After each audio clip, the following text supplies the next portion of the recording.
Combien reçoit un avocat d'un cabinet privé pour défendre un client sur l'aide juridique? Faculté affaiblie à 350 $. Je m'excuse, mais vous allez travailler plusieurs heures, là. Au privé, une telle défense coûte plutôt dans les 4, voire même dans les 5 chiffres.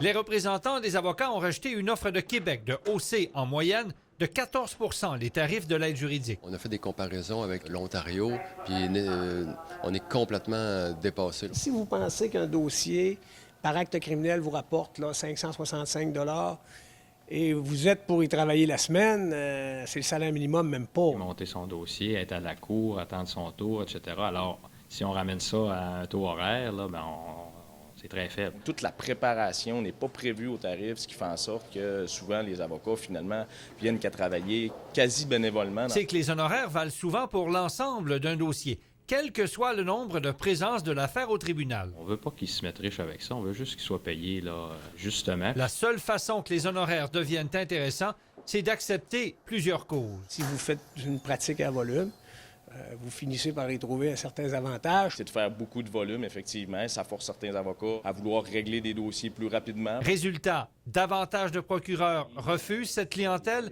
les avocats permanents de l'aide juridique sont débordés, le nombre de citoyens sans avocat en cours augmente. Ces gens-là sont pas au courant de la mécanique, sont pas au courant de leurs droits. C'est beaucoup plus long faire un procès ou même faire enregistrer les plaidoyers de culpabilité que quelqu'un qui se représente seul. Les juges les accompagnent, mais ne peuvent pas devenir leur avocat. Des affiches l'expliquent dans les palais de justice. Les gens, des fois, ont des idées préconçues avec le cinéma. C'est pas comme s'ils sont représentés par un avocat qui a étudié le dossier puis qui l'a conseillé. C'est comme du patchage, là, présentement. Là. L'entente sur ces tarifs est échue depuis 2 ans. Selon le barreau, il n'y aurait plus que 8 % des avocats de pratique privée qui acceptent toujours de tels mandats.